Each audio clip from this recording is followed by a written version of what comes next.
মায়াবী কুয়ো। রাতটা ছিল অমাবস্যার। চারিদিক ঘুটঘুটে অন্ধকার আর নিস্তব্ধ। শব্দ বলতে শুধু ঝিঁঝি পোকার ডাক, আর আলো বলতে কয়েকটা জোছনা পোকার আলো। হঠাৎ পরিষ্কার আকাশে কোথা থেকে যেন ঝড় উঠে গেল। ছোট থেকেই আমার আমের ওপর একটা অদ্ভুত ধরনের আকর্ষণ কাজ করে, তাই আমিও বাড়ির সবার চোখের আড়ালে লণ্ঠনটা হাতে নিয়ে বেরিয়ে পড়ি আম কুড়োনোর উদ্দেশ্যে। আমার নাম মধুসূদন।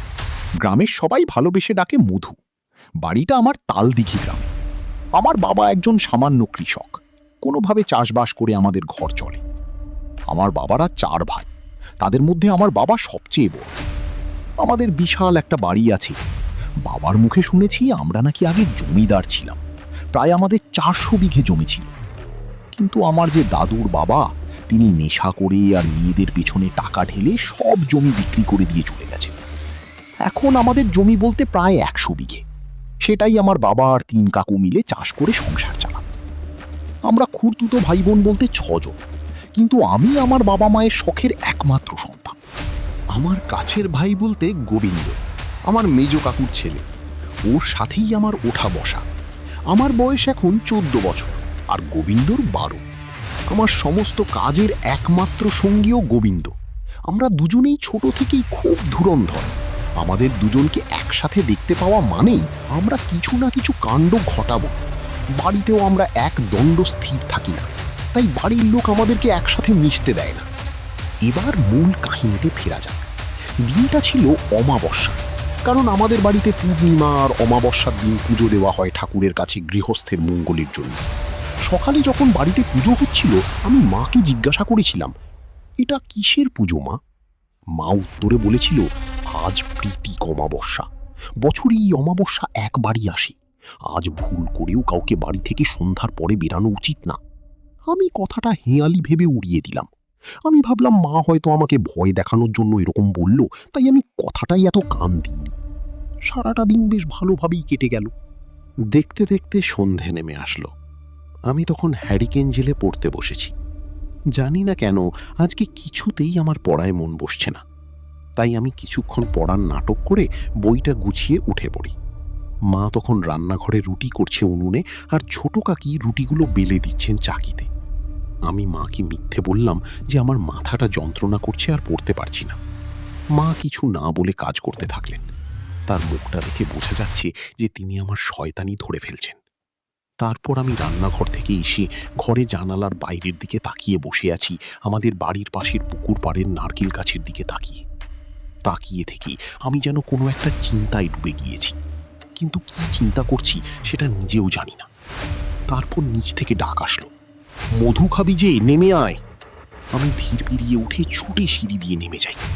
গিয়ে দেখি সবাই খেতে বসে গিয়েছে। আমি গিয়ে আসনটায় বসতেই মেজ কাকি এসে রুটি তরকারি দিয়ে চলে গেল। আমার খাওয়ার ইচ্ছে না থাকায় কোনো রকমে 2টো রুটি শেষ করে হাত ধুয়ে বিছানায় গিয়ে শুয়ে পড়ি। কিছুক্ষণ পর বাবা এসে পাশে শুয়ে পড়ল। তার কিছুক্ষণ পরই মাও এসে শুয়ে পড়ল। আমি চুপ করে শুয়ে থাকি, কিন্তু কোনোভাবেই ঘুম ধরে না, কারণ আজকে দুপুরে অনেকক্ষণ ঘুমিয়ে নিয়েছিলাম।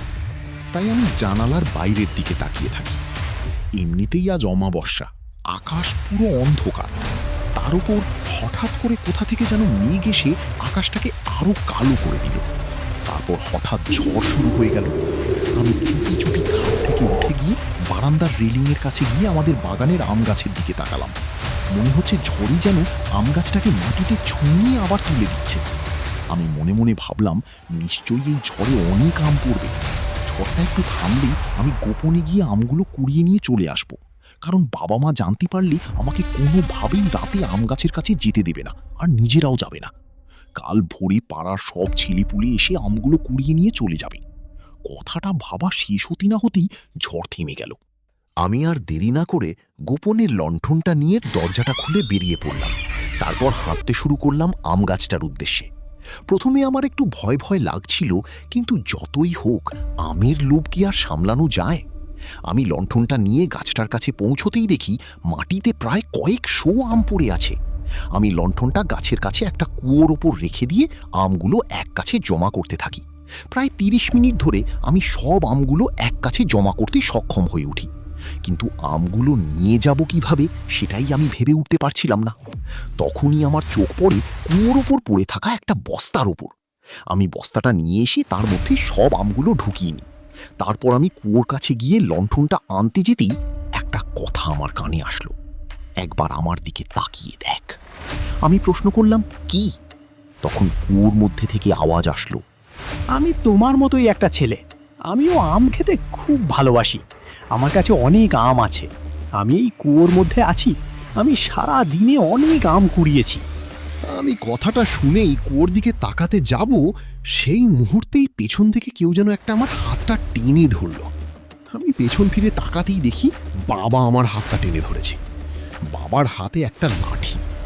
বাবা বলল, চল তোর হচ্ছে আজকে, বলেই বস্তা ভর্তি আমগুলো সব কুয়োর মধ্যে ফেলে দিল।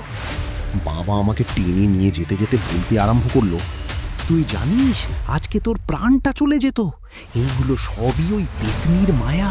প্রথমেও তোর উপকার করবে, ওরে কাছে ডাকবে, আর কুয়োর মধ্যে তাকিয়ে ফেললেই ব্যাস, ও তোকে কুয়োর মধ্যে টেনে নিয়ে গিয়ে মেরে ফেলতো। কুয়োর মধ্যে ওকে একজন তান্ত্রিক বন্দি করে দিয়ে গেছে। ওইগুলো সবই ওর মায়াজাল। সব কথাটা শুনে আমার আমের প্রতি ভালোবাসাই উঠে গেল। তারপর থেকে আমি আর কোনোদিন আম কুড়াতে যাইনি। আর সেই কুয়োর কথা মনে পড়লেই এখনো আমার গায়ে কাঁটা দিয়ে ওঠে।